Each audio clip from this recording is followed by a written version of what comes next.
আমি শুধু রানীকেই ভালোবাসি, অনিশাকে বলে দিল দুর্জয়। সম্পূর্ণ জানতে ভিডিওটিতে একটি লাইক করে দেখতে থাকো। গল্পের শুরুতেই দেখা যায় টিফিন টাইম হয়ে গেছে। রানী, শালিনী সবাই মিলে বলে চল তাহলে ক্যান্টিনে বসে খাবারটা খেয়ে আসি। আচ্ছা রানী, আজকে তুই কি এনেছিস? রানী তখন বলে আমি তো আজকে স্যান্ডউইচ এনেছি, আর তুই? শালিনী বলে আমি তো আজকে নাড়ু এনেছি। এরপর রানী বলে নাড়ু? নাড়ু খেতে না আমার ভীষণ ভালো লাগে, এই আমাকে দিবি তো? শালিনী বলে নিশ্চয়ই দেব, চল। এর মধ্যেই অনিশা বারবার করে দুর্জয়কে সাজছে খাবার খাওয়ার জন্য, আর বলে নে দুর্জয় টিফিনটা খেয়ে নে। কিন্তু দুর্জয় খেতে চাইছিল না, আর বলে দাঁড়া না আমি একটু পরে খাচ্ছি। এর মধ্যে রানী বাইরে থেকে সবটা দেখতে পারে। শালিনীরা তখন বলে রানী আমরা এগোলাম, তুই না হয় আস্তে আস্তে আয়। এর মধ্যেই দুর্জয় বলে আরে আমার কিছু কাজ বাকি আছে, সেগুলো করে নি, তারপরেই খাবো। অনিশা তখন বলে আরে কাজ তো সবসময় করবি, নে খেয়ে নে তো দেখি। এর মধ্যে দুর্জয় খেতে চায় না, কিন্তু আর চোখে দুর্জয় তাকিয়ে দেখে রানী সাইডে দাঁড়িয়ে দেখছে সবটা। রানীকে জ্বালানোর জন্য বলে ঠিক আছে দে, উফ দেখতেই তো দারুণ হয়েছে, খেতেও নিশ্চয়ই খুব সুন্দর হবে, আমার তো আর তর সইছে না, দে দে দে শিগগিরই দে। তখনই অনিশা বলে আরে বাবা তোকে দেবো বলেই তো নিয়ে আসলাম, হা কর আমি খাইয়ে দিচ্ছি। দুর্জয় বলে আমি এক্ষুনি তোকে বলতাম খাবারটা খাইয়ে দেওয়ার জন্য। অনিশা তখন দুর্জয়কে খাবারটা খাইয়ে দেয়, আর এটা দেখার পর রানীর খুব খারাপ লাগে। রানী মনে মনে ভাবে আমি বা দুর্জয়ের জন্য এত কষ্ট পাচ্ছি কেন? দুর্জয়ের সাথে তো আমার সম্পর্ক একেবারেই তলানিতে গিয়ে ঠেকেছে, তারপরেও যে আমি কেন এত কষ্ট পাচ্ছি কে জানে। না, আমি আর কষ্ট পাবো না। এর মধ্যেই দুর্জয় দেখছে যে রানী সেখানে দাঁড়িয়েই রয়েছে, কিন্তু কিছুক্ষণ পর রানী ওখান থেকে চলে যায়। এরপর অনিশা যখন দুর্জয়কে আরেক চামচ খাবার খাইয়ে দিতে যায়, দুর্জয় তখন বলে আরে খাবো না, তুই শর্ত এখান থেকে কাজগুলো করতে দে। মুহূর্তের মধ্যে দুর্জয়ের রিয়াকশন চেঞ্জ হয়ে যাওয়ার জন্য অনিশা বলে এ কি রে জয়, তুই তো এক্ষুনি বললি যে আমি তোকে খাইয়ে দেবো, তারপরে খাবারটা দেখতে ভালো হয়েছে, তাহলে খেতেও সুন্দর হবে, আর এখন তুই এইসব বলছিস, হা কর আমি খাইয়ে দিই। দুর্জয় তখন বলে এই তুই কি ভেবেছিস রে, কি ভেবেছিস যে এরকম করে তোর আর আমার সম্পর্কটা ভালো করার চেষ্টা করবি? দেখ তুই আর আমি শুধুমাত্র বিজনেস পার্টনার, এছাড়া আর কিচ্ছু নয়। আমি এখনও শুধুমাত্র রানীকেই ভালোবাসি, তাই আমার কাছে আসার চেষ্টা করলে সেটার ফল কিন্তু খুব একটা ভালো হবে না। অনিশা বলে তুই আমার সাথে এইভাবে কথা বলছিস কেন জয়? আমি তো জানি যে তুই শুধুমাত্র রানীকেই ভালোবাসিস। ইনফ্যাক্ট আমি এখনও তোকে বললাম যে তুই রানীর সাথে সম্পর্কটা ঠিক করে নে, তোদের বৈবাহিক সম্পর্কটা আবারও জোড়া লাগুক। তুই তো এসবে ইন্টারেস্টেড হলি না, আর এখন তুই আমাকে কথা শোনাচ্ছিস। দুর্জয় তখন বলে এই শোন, আমি কি করব আর কি করব না সেটা নিশ্চয়ই আমি তোর থেকে শিখবো না, আমার যেটা মনে হয় আমি সেটাই করব, কিন্তু তোকে আগে সাবধান করার দরকার ছিল, তাই আমি তোকে সাবধান করে দিলাম। কথাটা মনে রাখিস যে কোনোভাবেই তুই আমার কাছে আসার চেষ্টা করবি না, আমার সাথে তোর সম্পর্ক শুধুমাত্র বিজনেস পার্টনার হিসেবে। রানী আমার স্ত্রী, দুনিয়া আমার মেয়ে, আমি ওদেরকে নিয়েই থাকতে চাই। হ্যাঁ এখন আমাদের মধ্যে একটা ঝামেলা চলছে ঠিকই, কিন্তু ঝামেলা তো একদিন মিটবেই, আর তখন আমি আর রানী সারা জীবনের মতন এক হয়ে থাকবো, বুঝতে পেরেছিস? অনিশার খারাপ লাগে, কিন্তু অনিশা সেটা মুখ ফুটে বলতে পারে না। অন্যদিকে রিতম প্ল্যান করতে থাকে দেবু আর মাধুরীকে নিয়ে। রিতম তখন বলে না না না না, এত সহজে তো ছেড়ে দেওয়া যায় না, আমাকে একটা প্ল্যানিং করতেই হবে। মাধুরী তখন বলছিলাম কি রিতম, স্বয়ং দুর্জয় যখন এই পার্টিটা মেনে নিচ্ছে তখন আমরা আর কি প্ল্যান করব বলো? আমার মনে হয় আমাদের আর কোনো প্ল্যান করার দরকার নেই, আমরা যেমন সবাই আনন্দ করবে সেরকম যাব, দেখবো, ব্যাস তাহলেই তো হয়।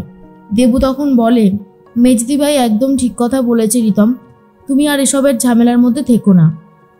রিতম বলে অসম্ভব, আমি কোনোভাবেই রানীকে এই দিনে কষ্ট পেতে দেব না। এদিকে রানী তো ক্যান্টিনে বসে বসে দুর্জয় আর অনিশার কথাগুলো ভাবছিল। ঠিক তখনই রিতম ফোন করেছে। তখনই রানী বলে কি ব্যাপার বলো তো রিতমদা, হঠাৎ করে ফোন? রিতম বলে শোনো না, আগামী শুক্রবার দিন তুমি, আমি, তারপর মেজ বৌদি, দেবু, আমরা সবাই মিলে একটা ক্যান্টিন ভালো জায়গায় খেতে যাব, তুমি কি এখন ক্যান্টিনে রয়েছো? আর তখনই রানী বলে হ্যাঁ। তখন রিতম বলে তাই জন্য আশেপাশে থেকে এত আওয়াজ পাওয়া যাচ্ছে, তা রানী আজকে কি টিফিন নিয়ে গেলে? রানী বলে আজকে আমি স্যান্ডউইচ এনেছি, কিন্তু রিতম দা আমি না কোনো ঝামেলা চাইছি না, বিশ্বাস করো, আমার জন্য তোমাদের পরিবারে যদি ঝামেলা হয় সেটা আমি কখনোই মেনে নিতে পারবো না। লুকিয়ে লুকিয়ে সমস্ত কথা শুনতে থাকে পিঙ্কি বৌদি। রিতম তখন বলে, ঝামেলার কি আছে, আমরা সবাই মিলে কি রাতের খাবারটুকু একসাথে খেতে পারি না? তখন রানী বলে, বাড়িতে এত বড় পার্টি ছেড়ে তোমরা যদি এখন আমার সাথে আলাদা করে হোটেলে গিয়ে খাও, সেটা কি দেখতে ভালো লাগবে বলো? তোমরাই সবার সামনে অপমানিত হবে, সেটা আমার মোটেও ভালো লাগবে না। কিন্তু রিতম একদমই কথা শুনতে চায় না। আর তখনই দেবু বলে, হ্যাঁ রে রানী, আমি না রিতমকে বলেছিলাম যে এইসব নিয়ে এখন আর ঝামেলা করো না, কিন্তু রিতম কোনো কথাই শুনছে না, তুই কিছু বল না। তখন রানী বারবার করে রিতমকে বারণ করে আর বলে, না রিতম দা, আমার পক্ষে সম্ভব না, কিছু মনে করো না, তবে এই পার্টিটায় তোমরা সবাই মিলে আনন্দ করো গো, স্বয়ং দুর্জয় মেনে নিয়েছে, তোমাদের আর কিসের চাপ বলো তো? রিতম বলে, জানো তো রানী, তুমি যদি বাড়িতে থাকতে খুব ভালো হতো, তোমার এই বান্ধবী কখন কি ওষুধ খাবে, কখন কোন খাবারটা খাবে, সবটা তুমি বলে দিতে। আর তখন রানী বলে, চিন্তা করো, আমি তো আছি, দেবু ডেলিভারি আমি করাবো। এর মধ্যেই ফোন কেটে দেয়। তখনই চলে এসেছে পিঙ্কি বৌদি আর বলে, রিতম তুমি যেটা করছো সেটা কিন্তু অন্যায় করছো। রিতম বলে, এই ঘরটা আমার, এই ঘরে যখন ঢুকবে পারমিশন নিয়ে তবেই ঢুকবে, তার আগে ঢুকবে না, বুঝতে পেরেছো? তখনই পিঙ্কি বৌদি বলে, তোমার সাহস তো কম না, তুমি আমাকে অপমান করছো। রিতম, আমি শুনলাম যতদূর তোমার কোম্পানিতে নাকি একটা ঝামেলা চলছে, অনেক কর্মী ছাঁটাই করা হবে, তার মধ্যে নাকি তোমারও নাম রয়েছে, তোমার তো চাকরি চলে যাবে। সামনেই তো বউয়ের এত বড় অপারেশন, মানে ডেলিভারি, তারপরে এত খরচ কি করে সামলাবে, সেই তো বর্দার ওপরে ভরসা করতে হবে, তাই না? দেবু এই সত্যিটা জানার পর কান্নায় ভেঙে পড়ে। পিঙ্কি বৌদি বলে, খবরদার বলছি, আমার সামনে এইভাবে কথা বলবে না, কথাটা মাথায় ঢুকিয়ে নাও। এরপর পিঙ্কি বৌদি চলে যেতেই দেবু তখন বলে, কি ব্যাপার রিতম, তুমি তো আমাকে এসব কিছু বলনি, কেন বলনি? রিতম বলে, দেখো এসব নিয়ে কথা হচ্ছে, কিন্তু এগুলো ফাইনাল এখনো বলেনি। মাধুরীও শুনে চমকে গেছে। রিতমেরও খুব খারাপ লাগে, কিন্তু কিছু করতে পারে না। এর মধ্যেই নার্সিংহোমে চলে এসেছে আদিত্যবাবু রানীকে নিয়ে যেতে। রানীকে দেখে তো পুরো অবাক হয়ে গেছে আর বলে, আমি জানি তুমি আমার উপর রেগে গেছো। রানী বলে, সেটাই তো স্বাভাবিক আদিত্যবাবু, আপনি আমাকে না জানিয়ে চলে এসেছেন কেন? আমি তো এখান থেকে এটুকু যেতে পারবো। আদিত্যবাবু বলে, আমি জানি তুমি যেতে পারবে, আসলে ভাবলাম যে এমনিতেই তো তোমার দুর্জয়ের সাথে ঝামেলা চলছে, আমি বরং তোমাকে নিতে আসি, তোমার যদি একটু ভালো লাগে। রানী বলে, একবার ফোন করতে পারতেন। আদিত্যবাবু বলে, অনেকবার ফোন করেছি, দেখো তুমি ফোনটা ধরোইনি। রানী বলে, যাই হোক, আজকে এসেছেন, কিন্তু অন্যদিন আর আসবেন না এইভাবে, ব্যাপারটা খুব একটা ভালো হচ্ছে না। এদিকে অনিশা আর দুর্জয় সেই পাশেই দাঁড়িয়ে দাঁড়িয়ে কথা বলছিল। যেই না রানীকে দেখেছে যে আদিত্যবাবুর সাথে কথা বলছে, অমনি প্রচণ্ড রেগে যায় আর বলে, বাহ, এখানেও চলে এসেছে প্রেমিক, দেখে ভালো লাগছে। তার মধ্যেই রানীকে ফোন করেছে দুর্জয় আর বলে, শোনো, আমি আমার মেয়ের কাস্টাডি চাই, বুঝতে পেরেছো? রানী বলে, আর এই যে তুমি এসব দামি দামি খেলনা উপহার কেন পাঠিয়েছো? আমি আমার মেয়েকে এতটা কিছু কিনে দেই না, ওকে সবসময় চেষ্টা করি সবার সাথে মানিয়ে গুছিয়ে নেওয়া চলানোর, কারণ এই শিক্ষাটা দেওয়াটা উচিত। দুর্জয় বলে, আমার মেয়েকে তুমি আমার কাছে দিয়ে যাবে।